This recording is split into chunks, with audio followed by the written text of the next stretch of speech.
we have got the Luton game now to come up. As I was saying before, I don't know if I think we were muted maybe when I was saying it. I've got the feeling this is going to be more of a game for the people for the players that Frank is more sure about. He's more sure he's going to be in the squad next season, and I think, yeah, these players. I think the behind closed doors game is going to be more for players to prove themselves to Frank, him to make decisions on, and players will come from fitness. I think the Luton game's more about building maybe more team cohesion with players he feels like is going to be part of the squad for next season. So, without further ado, going on to the Luton game, we are going to. So, Kinski started the Reading game, Brian. Yep, he did. The question is, does he start the game against Luton, or does he go back to Vicario? Now, I actually thought Kinski was more impressive than Vicario in the Luton game, in the Reading game, albeit he didn't have much to do when it came to actually making any saves. But I thought on the ball he did. Do you read anything into the fact that he did start Kinski over Vicario in that game? Does it mean anything? No, and I think for that reason he's going to start Vicario against Luton. I really do. And I think, you know what, you look at both the games, Kinski looked very, very good because of his distribution. And like I said, he hardly had much to do. But what I did like, what I saw of Vicario when he was on, and the defence, is the difference in defending set pieces. They look more calm, more assured. Vicario looked a lot better. But I think Vicario starts this game. I think we see Vicario then Kinski. All right, let's go Vicario then. We're thinking he's going to get the nod, and maybe Kinski in the second half. So we're going to Guillermo Vicario in goal. Okay, so back four. They're going to go Pedro Porro at right back. Pretty simple. We're going to go. Yep, nothing more needs to be said there. He didn't start the other game. We're going to go Destiny Udogie at left back because he didn't start. He's not starting against Wickham. Centre backs. It's pretty simple unless we think Vuskovic is starting. We're going to go with what's it called? Romero and Van de Ven. You reckon? Unless we think Vuskovic. Yeah, that's the thing. I mean, obviously it's all fitness and everything. And Van de Ven, do you want to rush Van de Ven into 75 minutes straight away with what we know with his hamstrings? Do we want to take it a little bit easier with him and he comes on in the second half again? After Vusković's very good performance against Reading. Yeah, I think Vuskovic definitely plays. It's whether does he play from the start or not. I would have thought he might start one of those two games, though. That's the thing. But he's also bringing Van de Ven back and Romero. He's, that they're also. Is he gonna bring them back slowly, or Van de Ven, or is he? If you think about it, Sam, you just said it. If we go Van de Ven Romero, he's got what we would arguably say is going to be the starting back four against PSG and against Burnley. So maybe he wants them playing more time together. So they come on. Yeah, maybe you're right. And then they get more time learning how he wants to play out from the back, how they want to defend as a unit. Because obviously that defensive unit needs to be as tight as anything. So maybe you're right. Maybe it will be a Romero Van de Ven. All right, let's go Romero Van de Ven.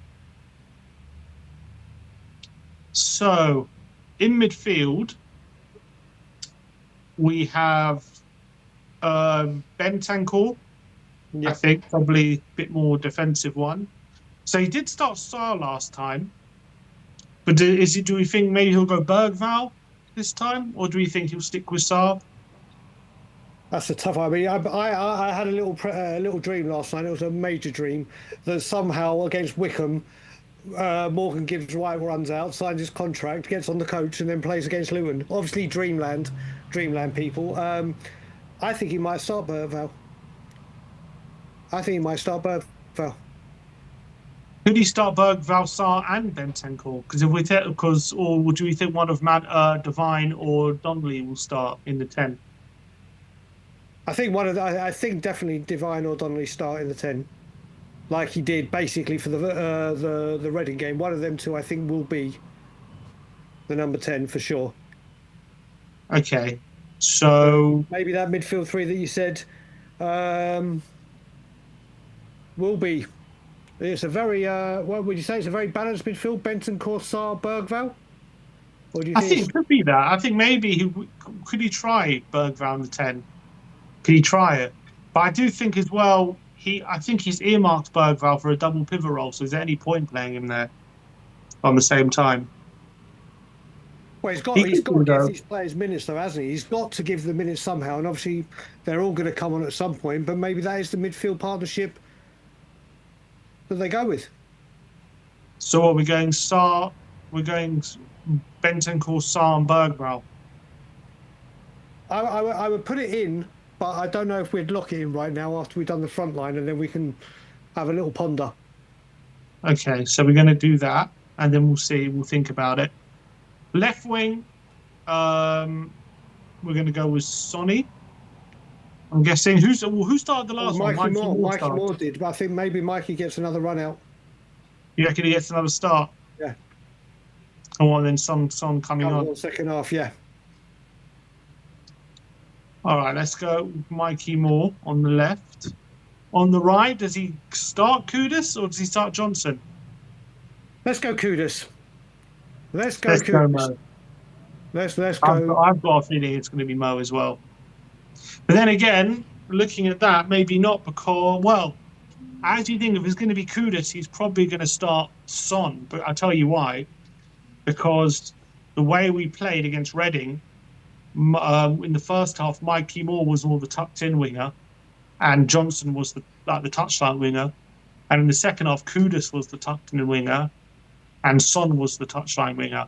So is he going to pair Moore and Kudus together when he sees different profiles? Well, you say that, but also is he going to start trying to get Son playing alongside Kudus when we don't know Son's? We say so with Mikey Moore at the moment. We don't know the future of those two players at the moment, do we? So does he want to try and get an understanding with Kudus and someone that he will be playing alongside?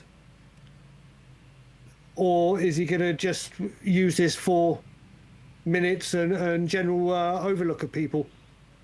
Well, you're thinking because Son might be off. But then Mikey Moore might be going on loan as well. Exactly. This is every time you think you lock something in, there's a reason to say, actually, wait a minute, does that make sense? I think it also depends if he starts up top. Does he start Solanke? Does he start Lancashire? I think he starts Solanke up front. Okay. So you've got Solanke up front. Who we got? So who we got in the 10 at the moment? Bergvall. I feel like it will be Son on the left. That's my feeling. All right. Let's go Sonny then. I think he's going to try Kudus and Son from the start. All right. So the question is, the big question is, does he start that midfield three? I think is that the midfield three he's going to go with, or is he going to go with one of Donnelly or Devine? Oh shit! Sorry, I completely forgot about them. And also, you got to look at it. Does he play Johnson more centrally this time? And use Kudus out wide, because I think a lot of people believe that when Johnson does play, he will be more central and not isolated on the right like he was last week.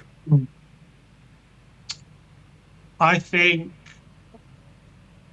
actually think he won't, because in a weird way, I know Johnson isn't the best taking people on, but he's also not a player you really want picking the ball up inside and trying to be creative and trying to find passes and things like that. I feel like Johnson, that's still better for him than being inside. I think he'll lose the ball too much. I don't think he's great in those little tight spaces. I think he's better when he's got that little bit more space out wide. And maybe Frank can try and get him be more effective, because he likes to run in a straight line, doesn't he? He picks the ball and he runs in a straight line. Whereas people like Kudus are more, they're very good at finding little angles, they're moving players around. That's not really Johnson's game. I feel like Johnson in little pockets of space will be ineffective. He'll just lose the ball a lot. And he's not one who kind of likes to square people on and then, and really go for them. Whereas Kudus are different in that sense. And I think Tell potentially as well. So that's why I think they're suited to it. Whereas I think maybe Johnson isn't. But even though Johnson wasn't great, I agree with you. He wasn't brilliant last week. He wasn't great last week. But I think now you've got to look at, if we're looking at alterations here, I think Bergvall drops into one of those midfield positions. Devine or Donnelly definitely start in the 10. One of the Divine, two. Or you think Donnelly one of Divine start. or Donnelly? Okay, so let's. Well, there's rumours of Divine going out permanently. Yeah, let's not go there just yet. My heart can't take it. I'm The not only ready. problem, the only problem with picking Donnelly over Divine though is we don't have Jamie Donnelly in the lineup graphic. He's not available. And also, Jamie Donnelly actually played this week, didn't he, at Leighton Orient to say his goodbye. So he's had some Did he? games. Did he play? Did he play Yeah, in that game? yeah, he played. Him, Scarlett, Lancashire, Young Min Hyuk, Scarlett, Lancashire. Yeah, I think they were the first team notables that made an appearance. So yeah, maybe Divine. Do you have a Divine? Do you have a We Divine? have Divine. We do have a Divine. There you go. Everyone should have a Divine graphic. All right. So you know what? I've just got a weird feeling Bergval's going to start. So let's move Bergval to Sar's position. Let's put Sar on the bench and let's Okay. put Divine there. So that we is the lineup you can see on screen. So the lineup for the Luton game, we finally got there. Vicario in goal, Porro, Romero, Van de Ven, and Udogi in the back line. Bergval, Bentancur, and Divine in a midfield three, with Kudus, Son supporting Dominic Solanke up front. That is your both predicted lineups for the games tomorrow.